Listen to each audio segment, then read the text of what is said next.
पालघर जिल्ह्यातील विक्रमगड विधानसभा मतदारसंघाने आता सर्वांचंच लक्ष वेधून घेतलेलं आहे.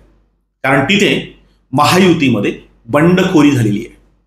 शिवसेनेचे जिल्हा परिषद अध्यक्ष प्रकाश निकम हे निवडणुकीला उभे राहिल्याने आता महायुतीमध्ये अक्षरशः घमशान सुरू आहे.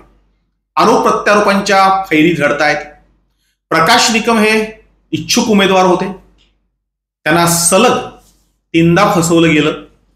3 वेळेस त्यांना तिकीट देतो असं आश्वासन दिलं होतं. 2019लाही त्यांना उमेदवारी मिळेल असं वाटत होतं. तर त्यावेळेस त्यांना शांत बसवण्यात महायुतीला यश आलं होतं. लोकसभा निवडणुकीमध्ये त्यांच्या नावाची चर्चा होती. त्यांना शब्द दिला होता, तोही शब्द पाळला नाही. लोकसभेच्या वेळेस तुम्हाला विधानसभेला तिकीट देऊ असं सांगितलं होतं. यावेळेस मात्र त्यांना पुरतच फसवलं, भाजपने गंडवलं. आणि म्हणूनच भारतीय जनता पार्टी ही वारंवार मला फसवते. जिल्ह्यामध्ये शिवसेनेच्या बळावर भाजप वाढते. भाजपचे उमेदवार शिवसेनेकडे देऊन त्यांना निवडून आणून भारतीय जनता पार्टी स्वतःचं वर्चस्व निर्माण करते आणि शिवसेनेला मात्र वारंवार डावलते असं सांगून अशा प्रकारचा प्रचार करून प्रकाश निकम यांनी वातावरण तापवलं. शिवसेनेचे पदाधिकारी बरोबर घेतले आणि उमेदवारी अर्ज दाखल केला. त्याच्या मागचा उद्देश कदाचित त्यांचा भाजपला घाबरवायचं आणि आपल्या नेत्यांकडून आश्वासन घेऊन अर्ज मागे घ्यायचा असा असेल. मात्र प्रकाश निकम यांच्या पाठीशी लोक येत गेली. त्यांना पाठिंबा मिळत गेला. त्याच्यामुळं त्यांनी निवडणूक लढवायचीच असा पावित्रा घेतला. अर्ज मागे घेण्यास त्यांनी नकार दिला. आणि त्यानंतर ज्या घडामोडी घडल्या त्याच्यामुळं प्रकाश निकम यांना पाठिंबा मिळवण्याऐवजी शिवसेनेच्या पदाधिकाऱ्यांनी माघार घेतली. कारण प्रकाश निकम यांनी निलेश सांबरे यांच्या जिजाऊ संघटनेमध्ये प्रवेश घेतला आणि तिथून पाठिंबा मिळवला. आता निलेश सांबरे आणि शिवसेनेचे पदाधिकारी यांच्यामध्ये 36चा आकडा. म्हणजे निलेश सांबरेंनी शिवसेनेच्या पदाधिकाऱ्यांना वारंवार पाण्यात पाहिलंय, प्रचंड त्रास दिलाय. त्याच्यामुळं त्याच्याबरोबर जाऊन निवडणूक लढवणं किंवा त्याच्या उमेदवाराचा प्रचार करणं हे आपल्याला शक्य नाही. म्हणून सगळे पदाधिकारी मागे फिरले. काहींनी भाजपचा प्रचार सुरू केला. तर दोघेही ठकासमाठक. विश्वास कुणावर ठेवायचा असा प्रश्न निर्माण झाला आणि हे दोघे एकत्र आल्याने अनेक लोक ही माघारी फिरली. त्याच्यामुळं प्रकाश निकम यांचं पारडं काहीसं खाली गेलं होतं. जिजाऊचा पाठिंबा मिळाला. मात्र प्रकाश निकम यांच्या बरोबर जी लोक होती ती मागे फिरल्याने प्रकाश निकम अडचणीत आले होते.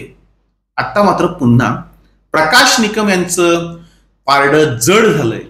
त्याचं कारण असं, विक्रमगड विधानसभा मतदारसंघाचं वारं फिरवणारा खरा किंगमेकर पिंका पडवळे ह्या आता मैदानात उतरले. त्यांनी पूर्णतः आपला पाठिंबा प्रकाश निकम यांच्या पाठीशी उभा केलेला आहे. अगदी तन मन धनाने ते रिंगणात उतरल्याने आता प्रकाश निकमही शर्यतीमध्ये आलेले आहेत. म्हणजे सुरुवातीला जी शर्यत वाटत होती की फक्त महायुती विरुद्ध महाविकास आघाडी असा सामना होईल, आता मात्र महाविकास आघाडी विरुद्ध महायुती विरुद्ध अपक्ष उमेदवार प्रकाश निकम असा तिरंगी सामना रंगताना आपल्याला दिसतोय. पिंका पडवळे हा खरा जिजाऊ संघटनेचा आधारस्तंभ आहे, सूत्रधार आहे. मोठ्या प्रमाणात त्याचे फॉलोअर्स आहेत. त्याच्या पाठीशी मोठ्या प्रमाणावर लोक आहेत. त्यांनी माणसं सांभाळलीत, जपलीत. त्यांनी चांगल्या प्रकारे त्यांनी बांधणी केलेली आहे. म्हणजे खरं तर ज्यावेळेस निलेश सांबरे लोकसभेला उभे होते त्यावेळेस पिंका पडवळे यांच्या हातात जर नियोजनाची सूत्र असते किंवा त्या निवडणुकीची जर सूत्र असते तर कदाचित चित्र वेगळं दिसलं असतं. मात्र निलेश सांबरेंचा एक स्वभाव आहे, मी, माझी आई, माझे वडील, माझ्या बहिणी याच्या पलीकडं कोणीही पुढे जायला नको, आम्हीच पुढे असायला हवेत असा त्यांचा नेहमीचा हेका असतो. आणि त्यातून पिंका पडवळे यांना लोकसभेपासून बाहेर ठेवलं गेलं. त्याच्या अनेक पदाधिकाऱ्यांना बाहेर ठेवलं होतं. त्याच्यामध्ये पिंका पडवळे होते. आणि त्याचा परिणाम असा झाला की बाळामामा म्हात्रे यांनी लाखो मतांनी निलेश सांबरेंचा पराभव केला. ती मतांची दरी जी आहे ती खूप मोठी होती.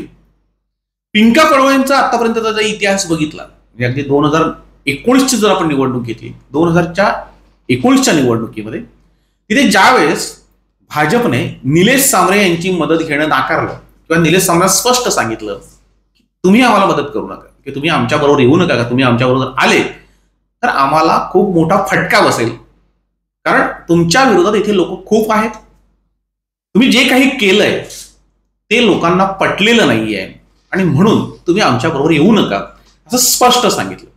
त्यावेळेस सर्वात जास्त चीड ज्याला आली तो पिंका पडवळ आणि त्यांनी रात्रीतून वारं फिरवलं.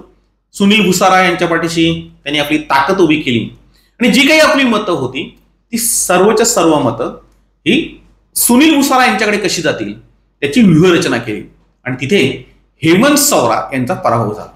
हेमंत सौरा यांचा पराभव करण्यामध्ये पिंका पडवळे यांचा मोठा वाटा होता.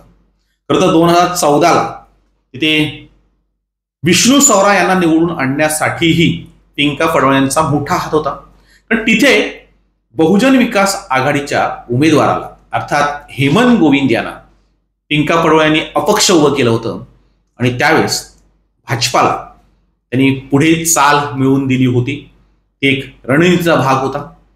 पिंका पडवळे प्रत्येक खेळी हा यशस्वीपणे करतोय. 2015च्या मजूर फेडरेशनच्या निवडणुकीमध्ये 17 पैकी 13 संचालक हे भाजपाकडे होते. पिंका पडवळेकडे 4 मतं होती आणि तरी सुद्धा तिथे पिंका पडवळेंचा विजय झाला होता.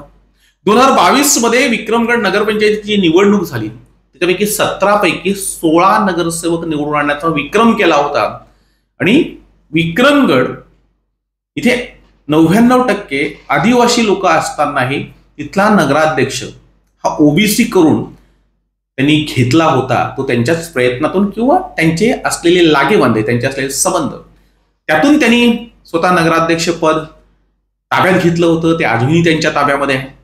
जवाहर अर्बन बँकेची जी निवडणूक झाली त्याच्यामध्ये 17 पैकी 14 जागा जिंकण्याचा विक्रमही त्यांनीच केला होता. स्वतः मात्र तिथे महत्वाचं चेअरमन पद न घेता ते इतरांना दिलं होतं.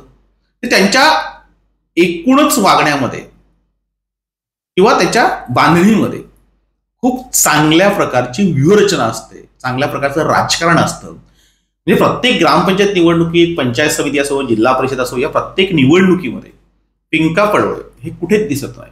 जे काहीही न बोलतात, जे वारंवार थापा न मारतात, त्याच गोष्टी वारंवार न सांगता, एकही शब्द न बोलता लोक कशी जोडता येतील आणि निवडणुकीमध्ये आपल्या उमेदवाराला मतदान कसं मिळेल, म्हणजे निवडणूक ही निवडणुकीच्याच पद्धतीने लढायची असते हे धोरण ठेवून अगदी सगळ्या शक्ती वापरायच्या आणि निवडणूक जिंकायची हे त्यांचं धोरण राहिलेलं. म्हणजे आतापर्यंतचा जो इतिहास आहे. मात्र पिंका पडवळे हे कधी पुढे आले नाहीत किंवा त्याचं कधी श्रेय मिळालं नाही. यावेळेस मात्र प्रकाश निकम यांच्या पाठीशी उभं राहून त्यांनी जे काही वातावरण तयार केलंय त्याचं श्रेय जे आहे ते नक्कीच पिंका पडवळे यांचंच आहे. आता या मतदारसंघामध्ये त्यांच्या अनेकांशी चांगले संबंध आहेत, व्यावहारिक संबंध आहेत, सामाजिक संबंध आहेत, अगदी प्रेमाचे संबंध आहेत आणि त्याच्यामुळे ही सगळी लोक ते प्रकाश निकम यांच्या पाठीशी उभं करून प्रकाश निकम यांचं पारडं जड करतील असं आता सांगितलं जात आहे. म्हणजे कालपासूनच त्यांची सूत्र त्यांनी हाती घेतलेली आहेत. जे बॅनरवर त्यांचे कधी फोटो दिसत नव्हते, म्हणजे जिजाऊ संघटनेच्या प्रचार यंत्रणा राबवणारी लोक त्यांचे फोटो बरोबर डावळायचे, आता मात्र त्यांचे ठळक अक्षरामध्ये फोटो दिसायला लागलेत. अगदी बॅनरवरचे फोटो ठळकपणे दिसतील अशी व्यवस्था केली गेलेली आहे. आणि पिंका पडवळे हे प्रकाश निकम यांच्या पाठीशी खंबीरपणे उभे आहेत असा दाखवण्याचा जो प्रयत्न होता तो आता यशस्वी झालेला आहे. आणि पिंका पडवळे हे स्वतः आता निवडणुकीच्या रिंगणात उतरले आहेत आणि प्रकाश निकम यांच्या पाठीशी खंबीरपणे उभे राहिलेले.